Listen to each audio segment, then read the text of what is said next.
Dia agamanya lagi tidur, lagi ngorok. Ya, dia mungkin belum bangun, aku nggak tahu kapan dia bangunnya, mungkin faktor U ya. Untuk ancaman pidana, ketentuan 170 KUHP itu ancaman maksimalnya 5 tahun. Yang mereka lakukan, yang mereka pikir hanya di wilayah mereka, sebenarnya diketahui oleh satu entero dunia. Masyarakat Indonesia semua tahu. Jadi apa yang mereka lakukan bisa memicu perpecahan di negara kita.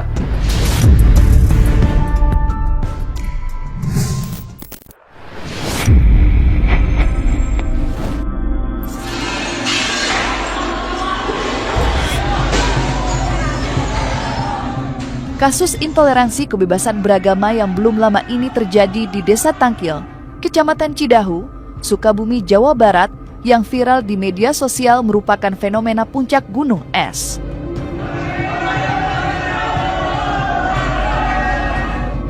Aksi pengrusakan, intimidasi, penolakan hingga pengusiran seperti yang dialami sekelompok remaja yang sedang melakukan kegiatan ritual keagamaan sebenarnya tidak hanya terjadi di Sukabumi, tetapi juga di berbagai tempat, terutama Indonesia bagian Barat. Setidaknya itulah yang diamati pegiat media sosial, Permadi Arya. Dalam pengamatannya, kasus intoleran kebebasan beragama marak terjadi dengan tingkat konflik yang beragam. Menanggapi kasus intoleransi yang terjadi di Sukabumi, Permadi bersyukur kasus perusakan itu viral di media sosial. Menurutnya, tanggapan publik menjadi penting mengingat belakangan ini muncul jargon no viral, no justice. Dan berikut keresahan Permadi Arya atas maraknya kasus intoleransi kebebasan beragama terutama yang terjadi di Sukabumi belum lama ini. Sebenarnya kejadian intoleransi seperti ini, terutama yang menimpa umat Kristen, ya. Jadi yang jadi korban persekusi ini di negara ini, saya lihat, saya amati 3 tahun terakhir ini, mayoritas memang bisa dibilang hampir semua kasus itu menimpa ke umat Kristen. Tidak pernah menimpa ke umat Hindu, tidak pernah menimpa ke umat Buddha, tapi selalu ke umat Kristen. Jadi biar Mbak tahu, kita ngomong 3 tahun terakhir ini aja, dari tahun 2023 sampai 2025, itu kejadian seperti yang terjadi di Sukabumi itu sudah rutinitas, Mbak. Itu 1 bulan itu pasti terjadi minimal ada 1 kasus seperti kurang lebih di Sukabumi. Apa yang terjadi di Sukabumi itu belum ada apa-apanya. Tahun kemarin, tahun 2024, itu sampai ada yang kena tusuk, Mbak, cuman gara-gara dia berdoa, Mbak. Jadi itu kejadian di anak-anak mahasiswa Universitas Pamulang, itu anak-anak Katolik, mereka waktu itu mau doa rosario. Mereka mau doa rosario, karena mereka anak-anak mahasiswa, mereka kumpul di kosan salah satu anak mahasiswa tersebut, lalu mereka nyanyi-nyanyilah doa rosario pada malam tersebut. Karena di Indonesia ini no viral no justice, berkat viral, akhirnya para pelaku ada 6 orang sudah ditangkap polisi sampai sekarang belum keluar. Jadi ini buat gambaran aja, buat pemirsa cumi-cumi, bahwa kejadian seperti di Sukabumi kemarin itu bukan sesuatu yang luar biasa, bukan sesuatu yang spesial, itu sesuatu yang rutinitas yang terjadi hampir setiap bulan. Ini umumnya kasus ini terjadi di Indonesia bagian Barat ya Mbak ya. Banyak kasus terjadi di Jawa Barat, di beberapa daerah di Sumatera. Jadi tidak semua wilayah di Indonesia ini punya kasus intoleransi seperti ini. Indonesia bagian timur bagus sekali toleransinya.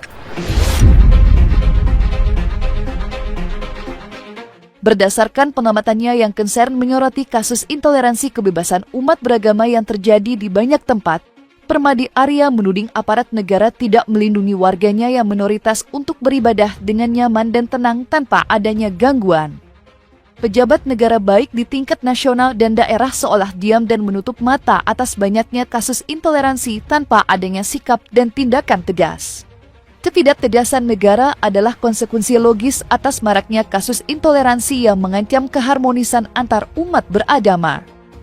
Bagi Permadi, yang gerah melihat tindakan anarki seperti di Sukabumi, negara harus hadir, bukan sebaliknya membiarkan. Sebab yang ada saat ini bukan rasa aman dan nyaman dalam beribadah, tetapi kecemasan dan ketakutan.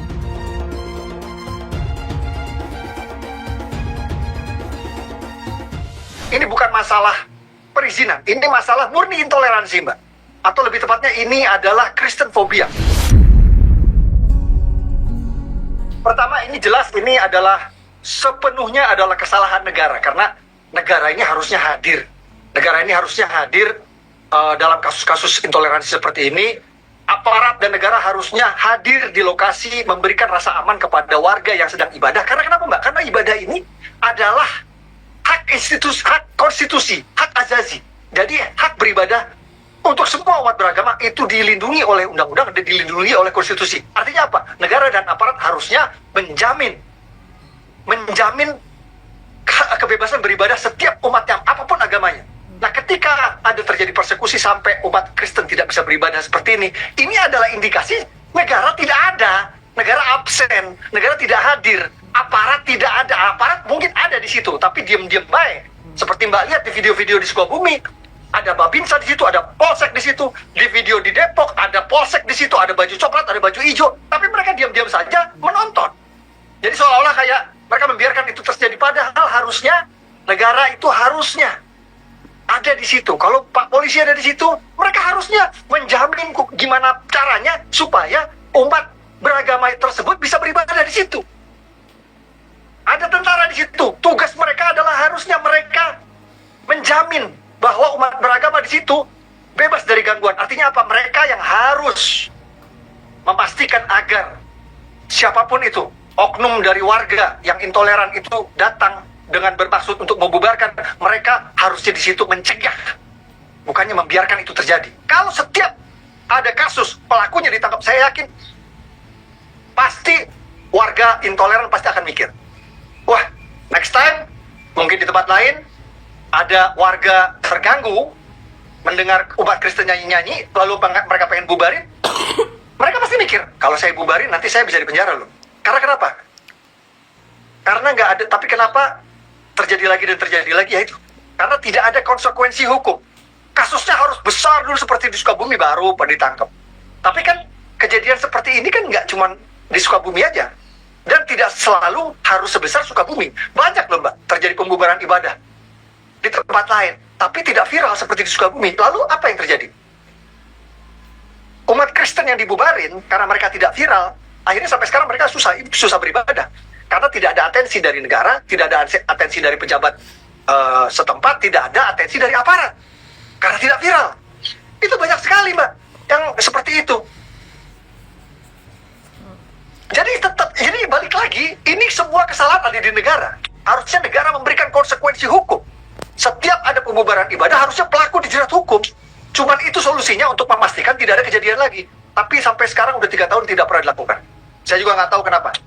Setiap warga negara apapun agamanya, itu hak yang dilindungi sama konstitusi dan dilindungi oleh undang-undang. Jadi negara harus memastikan, aparatnya, pejabatnya harus memastikan kalau di daerahnya ada umat minoritas yang ingin beribadah, mereka harus memastikan mereka bisa beribadah. Tapi itu yang tidak pernah terjadi, Mbak. Negara tidak pernah memberikan kepastian atas kebebasan beribadah umat minoritas di daerah-daerah bagian barat ini. Jadi itu doang yang aku harapin, Mbak. Sementara itu, menanggapi desakan publik yang meminta pelaku perusakan di Sukabumi dihukum berat, Kepolisian Daerah Jawa Barat buka suara. Menurutnya, berkas 8 orang yang sudah ditetapkan menjadi tersangka sudah dilimpahkan kejaksaan untuk dilakukan penelitian lebih lanjutnya. Adapun para tersangka dijerat pasal 170 junto 406 FUK dengan ancaman di atas 5 tahun penjara. Sebelumnya, sejumlah kalangan bereaksi keras mempertanyakan para tersangka yang hanya 8 orang, padahal dilihat dari videonya pelakunya diduga lebih dari 8 orang. Lantas apa kata Humas Kepolisian Daerah Jawa Barat mengenai hal tersebut? Dan mungkinkah para pelaku juga dapat disangkakan pasal penistaan agama?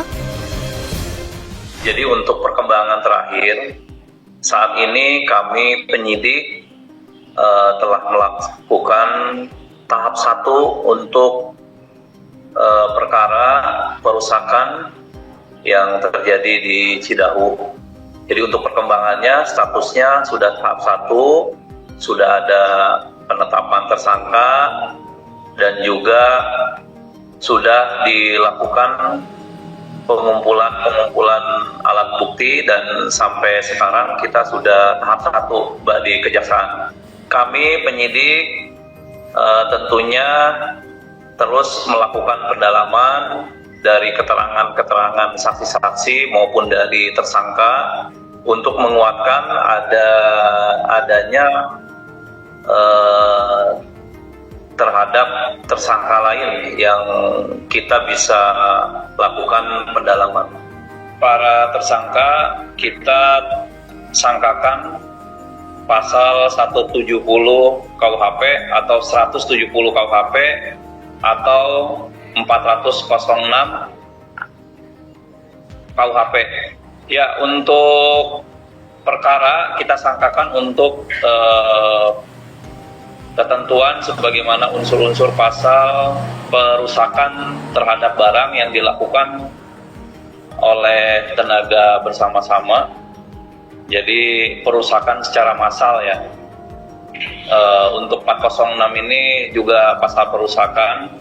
Jadi untuk para tersangka kita sangkakan pasal 170 atau 406 KUHP. Untuk ancaman pidana, ketentuan 170 KUHP itu ancaman maksimalnya 5 tahun. Kemudian untuk 406 itu 2 tahun, kurang lebih 6 atau 8 bulan. 9 saksi, tentunya untuk saksi ya nanti dari proses lebih lanjut ya kami bisa aja bertambah ya untuk menguatkan perbuatan atau kejadian peristiwa perusakan itu. Dari 9 saksi-saksi ini tentunya bisa bertambah tergantung nanti dari hasil pengembangan dari proses penyidikan, Mbak. Harus diusut tuntas. Hal-hal seperti ini kan hal-hal yang sensitif. Jadi tidak boleh cuma hanya sekedar di permukaan. Makanya sekali lagi bukan cuma hanya soal pasal, tapi harus menukuk lagi lebih tajam, lebih dalam untuk bisa mendeteksi sebetulnya ada apa di balik ini semua nih. Kenapa tiba-tiba ini harus terjadi? Kami rakyat Indonesia ingin agar pelaku dihukum berat. Peristiwa perusakan yang dilakukan oleh warga terhadap rumah Ibu Nina yang dihuni oleh Pak Yongki dan keluarga sebanyak 9 orang dan sudah berpenduduk sebagai warga desa Tangkil merupakan peristiwa pidana yang harus disikapi secara hukum. Untuk itu saya meyakini proses hukumnya akan berjalan secara objektif. Saya meyakini aparat kepolisian Polres Palabuhan Ratu Kabupaten Sukabumi akan bekerja berdasarkan fakta-fakta dan alat bukti yang ada. Dan saya akan mengawal seluruh proses hukum itu agar berjalan secara baik, objektif, dan tuntas. Pantas saja banyak yang mengecam. Kita ini negara makin lama makin maju, makin modern, kemudian makin demokratis, begitu. Kemudian nilai-nilai norma hak asasi manusia makin tinggi. Kita masuk ke dalam negara yang kemudian mulai beradab, lebih beradab dan akan kedepannya sangat beradab. Jadi nggak ada lagi yang seperti ini timbul, begitu. Nah kalau ini timbul, ini adalah kemunduran. Nah karena kemunduran tentunya banyak yang mengecam, DPR mengecam, praktisi mengecam, masyarakat mengecam, hampir semua agama mengecam perilaku seperti ini.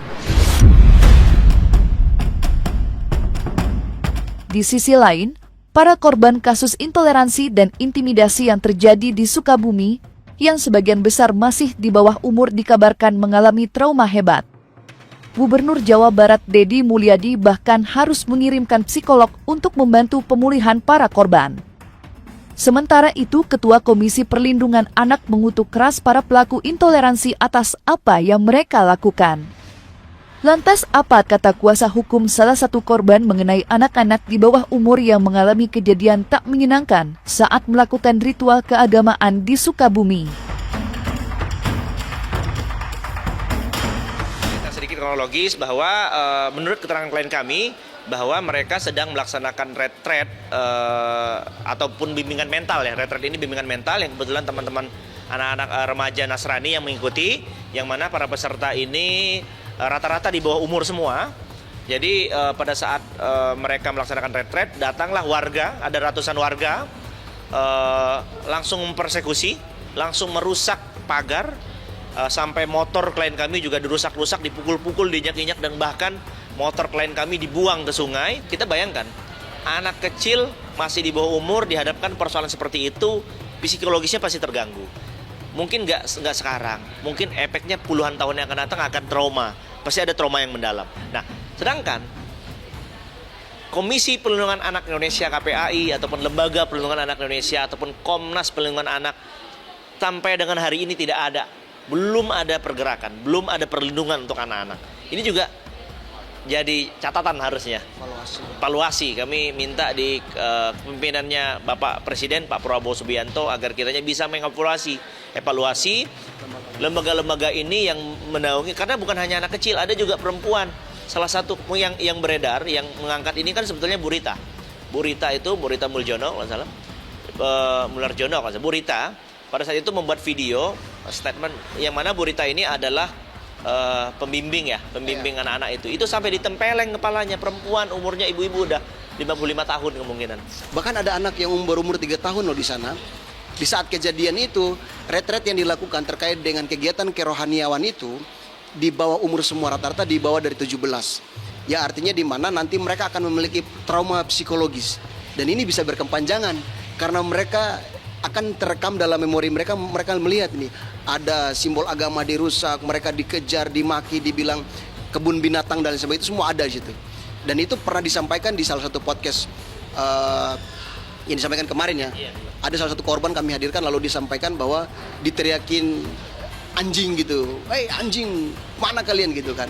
Ini kan menurut kami akan menjadi terekam sepanjang hidup mereka gitu loh. Ini trauma gitu. Tindakan kekerasan dan pemberhentian ibadah di hadapan anak-anak, apapun latar belakangnya, adalah bentuk kekerasan psikis terhadap anak. Dan tentunya ini pelanggaran serius terhadap anak. Komnas Perlindungan Anak mengutuk dan mengecam keras tindakan ini. Kepada Polres Sukabumi, kami menuntut untuk ditindak tegas para pelaku, karena tindakan ini adalah tindakan pidana. Dan kami juga menuntut kepada Gubernur Deddy Mulyadi untuk dapat menuntaskan kasus ini agar kejadian ini tidak terulang kembali di masa mendatang. Siapapun yang melakukan kekerasan dan mengajarkan kebencian di hadapan anak-anak, tentunya bukan hanya bangunan yang dirusak. Justru yang dirusak adalah masa depan bangsa ini. Keluarga Pak Yongki pasti mengalami trauma psikologi. Trauma psikologi juga dialami oleh istri dan anaknya. Untuk itu, tim psikolog dari Pemda Provinsi Jawa Barat hari besok akan turun ke lokasi untuk memberikan bantuan psikologi agar keluarga Pak Yongki dan anak-anaknya kembali tidak mengalami ketertekanan psikis dan selanjutnya bisa hidup tenang, damai, dan hidup rukun kembali dengan tetangga-tetangganya dan warga di Desa Tangguh. Belum selesai kasus intoleransi di Cidahu, Sukabumi, kini muncul kasus serupa di Depok, Jawa Barat, tepatnya di Desa Ciodong. Kali ini sejumlah massa melakukan aksi penolakan pembangunan gereja dengan menggeruduk gedung gereja GBKP Depok di Jalan Pelautan pada saat peletakan batu pertama A. Mereka menuntut pencabutan izin mendirikan bangunan. Aksi penolakan yang dilakukan warga sontak saja membuat heboh usai videonya viral di media sosial. Lantas langkah apa yang dapat ditempuh otoritas agama di Republik ini untuk mengatasi permasalahan kasus seperti yang terjadi di Sukabumi dan Depok yang membuat masyarakat syok? Mohon itu izinnya di studio alam harap dicabut.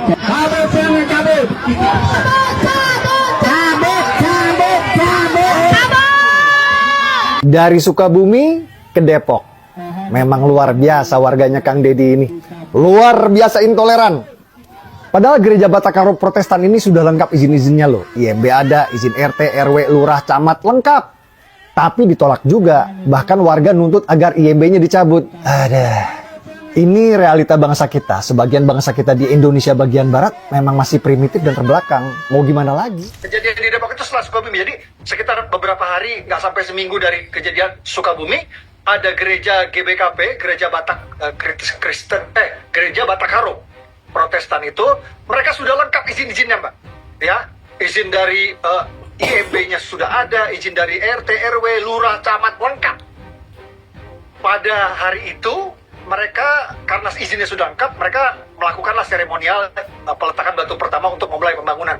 Apa yang terjadi? Mereka digeruduk warga, dan warga menuntut agar supaya IMB-nya dicabut. Bayangin, Mbak. Bayangin. Ini asli, ini udah bukan masalah izin lagi, karena selama ini kalau orang selalu ributkan ini masalah peruntukan rumah, rumah dipakai ibadah, atau masalah ini rumah belum ada izin untuk ibadah, ini izinnya lengkap, Pak. Izinnya lengkap, warga datang beramai-ramai menggeruduk prosesi peletakan batu pertama tersebut, menuntut agar izinnya dicabut. Komen saya yang kelima ini terhadap MUI. Nah, MUI itu dari dulu sampai sekarang mereka itu tidak pernah minta maaf.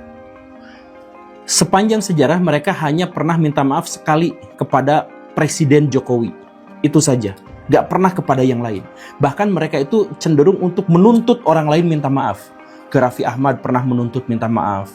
Ke Ahmad Dhani pernah menuntut minta maaf. Ke sana sini nyerang. Kemudian misalkan ada bismillah makan babi, mereka langsung laporkan. Ada orang yang bikin simulasi AI di neraka, mereka langsung. Tapi terhadap masalah-masalah penistaan terhadap agama Islam, mereka tuh bungkam sama sekali.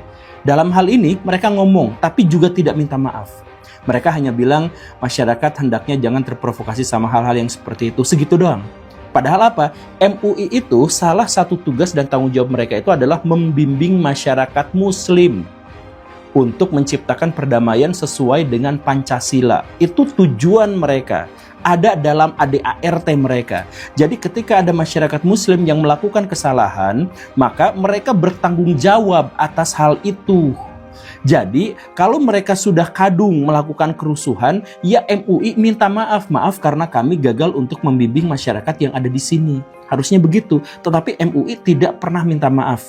Mereka ya ngeluarin komentar, tapi komentarnya sama sekali tidak ada kaitannya dengan permohonan maaf. Ini menunjukkan kesombongan yang luar biasa dalam hati-hati mereka. Karena sebenarnya yang mereka lakukan, yang mereka pikir hanya di wilayah mereka, sebenarnya diketahui oleh satu entire dunia. Masyarakat Indonesia semua tahu. Jadi apa yang mereka lakukan bisa memicu perpecahan di negara kita. Ini agamanya lagi tidur, lagi ngorok. Ya, dia mungkin belum bangun, aku nggak tahu kapan dia bangunnya, mungkin faktor U ya. Jadi nggak ada Kementerian Agama yang harusnya paling bertanggung jawab apabila terjadi gesekan antara umat beragama seperti yang sering terjadi ini. Apakah mereka pernah hadir gitu? Minimal mereka sebagai Islam, sebagai umat Islam sebagai populasi mayoritas di negeri ini, minimal mereka bisa memberikan himbauan. Tampil dong ke publik, bilang, hey warga, hey jamaah, tolong jangan ganggu umat minoritas sedang beribadah, karena Islam tidak mengajarkan demikian. Minimal ngomong dong. Ada nggak anjuran agar tidak mengganggu umat Kristen? Tidak ada. Jangankan dari ustadz atau ulama atau kiai, diam-diam semua. Pemerintah pun tidak ada upaya untuk mensosialisasikan agar, tidak boleh loh mengganggu umat minoritas ibadah apapun alasannya. Ada dua gereja yang buktinya kalau bercerita intoleran itu dua gereja itu udah bukti ada masuk izin. Yang kedua ini kita sedang mengevaluasi hal-hal apa yang memang menjadi permasalahan sehingga adanya penolakan itu. Tapi kita terus berkoordinasi menyelesaikan masalah ini dan mudah-mudahan akan selesai. Kan kemarin dia udah bilang dia mau evaluasi lagi apa yang namanya disebut sebagai SKB 3 menteri kan begitu. Jadi itu penting juga begitu, karena begini, beribadah kepada Tuhan itu sebenarnya nggak memerlukan izin. Beribadah kepada Tuhan itu nggak memerlukan izin, karena setiap ibadah kepada Tuhan itu pasti arahnya kebaikan. Nggak ada ibadah kepada Tuhan kemudian arahnya ke kejahatan kan. Jadi nggak memerlukan izin. Itulah yang harus diperhatikan.